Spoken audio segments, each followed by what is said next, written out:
गुरुजी, मंत्र का क्या अर्थ होता है और मंत्र कितने प्रकार के होते हैं, बताने की कृपा करें। ये अभी 1 2 4 मंत्र 10 तो बता दिया। देखो बैठो, प्रश्न आ गया तो बताना ही पड़ेगा। मंत्र जिससे सीधी भाषा में बताऊं आपको समझने के लिए पुण्य आता हूं, बूढ़े, मेरी माता, बहन, भाई, बंधु बुजुर्ग सब समझेंगे, चाहे पढ़े लिखे हो चाहे पढ़ो। मंत्र जिसमें मन हमारा तिर जाए या मस्त हो जाए, तर हो जाए। नहीं कहा भाई तबीयत तर होगी, 2 अर्थ, सीधा अर्थ बता दिया ना। अब आगे चलते हैं शास्त्रीय अर्थ। मंत्र का अर्थ होता है वह रचना जो छंद विधान के अनुसार, चाहे वो गायत्री अनुष्टुप छंद हो चाहे कोई सा छंद हो, कितने का, वो छंद विधान के अनुसार, छंद की योजना के अनुसार जो आबद्ध होकर के जो वचन वाक्य कहे गए, जो वेदों के वचन, जैसे सामवेद इत्यादि के हैं, उनको मंत्र संहिता भी होती है, उनको क्या बोलते हैं, मंत्र बोलते हैं। मतलब जैसे भजन हम कह दियो, कविता कही, तरह तरह का छंद है, उसी प्रकार से मंत्र एक शास्त्रीय छंद है। ठीक है जी। अब उसमें जो चीज़ें उसमें भरी गई हैं, किस हिसाब से, किस नियम से, जैसे हूँ फट है भाई, हूँ फट वाला है, एक स्वाहा वाला है मंत्र है ना, उसके अंदर देखे, या नमः हो गए ना, तीन होते हैं, किसी के जाके फट में खत्म हो जाए स्वाहा, किसी के नमः में खत्म हो जाता है, इस प्रकार ये मंत्र चलते हैं। मंत्र 2 प्रकार के मुख्य रूप से बता रहा हूँ, इतना समय नहीं है कि मैं डिटेल में जाऊँ वर्णन करूँ। मुख्य रूप से 2 प्रकार के होते हैं। एक होता है शास्त्रीय मंत्र, जो शास्त्रों के अनुसार है, जो हमारे वेद शास्त्रों में, उपनिषदों में मंत्र हैं, गीता संहिताओं में। एक मंत्र होता है जिसको बोलते हैं क्या, साबर मंत्र। ये हमारे जैसे गोरखनाथ जी इत्यादि हुए, उन्होंने मंत्र कहे सीधी सादी अपनी भाषा में, सदुगड़ी भाषा में। वो कौन से हैं, साबर मंत्र।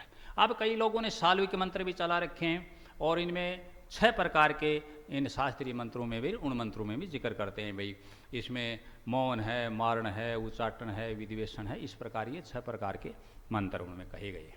लेकिन सबसे बड़ी अपने को जिस पर बोलना है वो चीज़ ये है कि मालिक का नाम सबसे बड़ा क्या है, मंत्र है। सबसे बड़ी बात तो यह है, किसी भी मंत्र को भी यदि लोगे वो भी काम करेगा, तो वो मंत्र भी उस नाम के बिना नहीं करेगा। और शास्त्रीय मंत्र में तो ओम का संपुट लगाना ही पड़ेगा कि वो रक्षक मंत्र है। ओम में मैंने पहले भी आपको समझाया था, ये लोग नहीं समझाएंगे, कि 500 देवों का निवास है। ए है आदि ब्रह्मा, ए उ पालन करने वाला, और मैं महेश हो गए। अब ऊपर एक चंद्र, आद्या शक्ति, मतलब आदि शक्ति को, भवानी को, दुर्गा को, और उसके ऊपर एक बिंदी जिसको निरंजन कहते हैं, नारायण। समझ गए, 500 देव, तो ओम लगेगा। और ओम से ये मंत्र ये इस प्रकार बने। साबर मंत्र हैं वो हमने सीधे बोल दिए, ओम एक ओकार तेरा आधार 3 लोक में, जैसे इस प्रकार जो मंत्र बोल देते हैं, समझेगा। धरती आकाश होगा मुकुरा ओम सृति, ये मंत्र बोलते हैं। और शास्त्रीय मंत्र ये सारे बोले थे मैंने, आप जानते हो, जैसे गायत्री मंत्र ओम भूर्भुवः स्वः तत्सवितुर्वरेण्यं भर्गो भर्गदेवस्य धीमहि धियो यो यो न प्रचोदयात्, अनेक मंत्र, इस प्रकार ये शास्त्रीय मंत्र।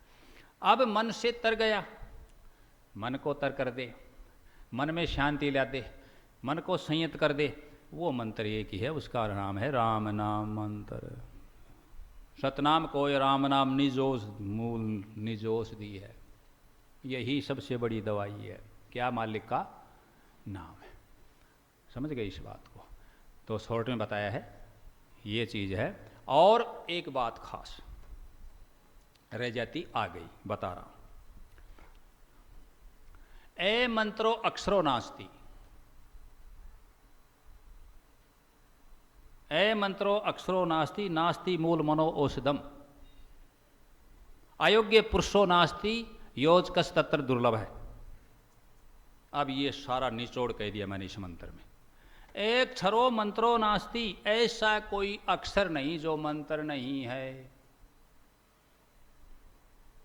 समझ गए बात को। किसी को भी बोल के उसकी साधना करके देख लो, उसकी विधि के अनुसार वो क्या है, मंत्र है। गौर करना, बहुत खास बात बता रहा हूं। ए अक्षरों, कोई भी अक्षर बोल गए तुम, वर्णमाला में 44 में नहीं, 52 में, सब क्या हैं, एक एक अक्षर अभी मैंने बोले हैं, आपको बजने में सुनाए, क्या हैं ये, मंत्र हैं, बीज मंत्र है।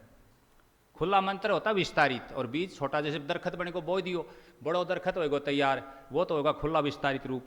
और यदि वो बीज था तब क्या था, वो बीज मंत्र था। जैसे ओम है इस प्रकार, ओम बम बम ओम बम वर्माय नमः, ओम वै वर्माय नमः, ओम सौ सूर्यम सम सूर्याय नमः, इस प्रकार नहीं बोलते, वो बीज मंत्र है। क्या है वो? बीज मंत्र। तो ये बीज मंत्र बोल लिया मैंने, अभी बताया था ना, स्कूलों में ये चीज़ पढ़ाई नहीं गई। बीज मंत्र कौन पढ़ाता है जी? वह सब्जेक्ट नहीं है, सिलेबस नहीं है। अकॉर्डिंग टू सिलेबस तो बात होगी।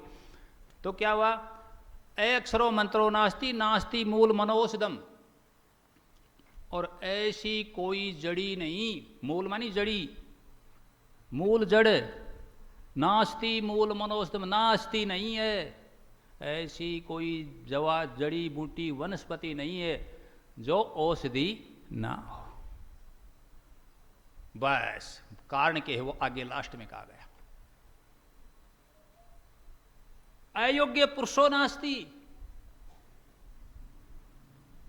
ऐसा कोई आदमी नहीं, इंसान नहीं। मेरे से बहुत लोगों ने बहुत बार पूछा कि आपको कोई गलत आदमी मिला, खराब आदमी, नालायक कौन है? मैंने कहा कोई नहीं, किसी ने किसी प्रकार का, किसी ने किसी कोई योग्यता है, कोई गुण है।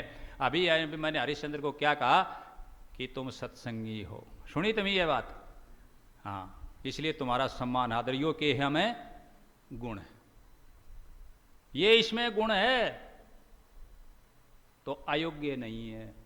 कोई भी आदमी मुझे ऐसा नहीं मिला, कोई लिया दो कि ये में कोई गुण नहीं। पुण्यात्मा सभी में गुण है, सभी में कोई न कोई क्वालिटी है, कोई योग्यता है, कोई एबिलिटी है। मैं मेरी अनुभव की बता रहा हूं, मेरी नजर की, सब में किसी में कोई किसी में नास्ति मूलवायोग्य पुरुषो नास्ति योज कस्तत्र दुर्लभ। गड़बड़ के है, कहे ये कि दवाई को कैसे काम में लिया जाएगा, कौन सी वनस्पति किस काम आएगी, उसका इस्तेमाल कैसे होगा, ये बात, और कौन से अक्षर को किस विधि से साधना करें तो वो मंत्र का क्या करे काम, और किस पुरुष को किस प्रकार से काम करना है, योज कस तत्र दुर्लभ है। ये चीज बताने वाला, ये समझाने वाला दुर्लभ है। सभी वैद्य नहीं है कि जो वनस्पति के दवाइयों के बारे में जानते हैं, सभी मंत्र दृष्टा ऋषि नहीं है कि जो मंत्र के बारे में जानते हैं। समझ रहे हो ना बात को? सभी ऐसे इंसान नहीं है कि जो आदमी को अपने हिसाब से टेकल करके उससे और वो काम करवाया जा सके। तो ये विधि बताने वाला, ये अनुपालन बताने वाला, ये सेवन विधि बताने वाला, ये इस्तेमाल बताने वाला, इस चीज को समझाने वाला दुर्लभ है, मिलना दुर्लभ है, कठिन है। सतनाम सत्सय।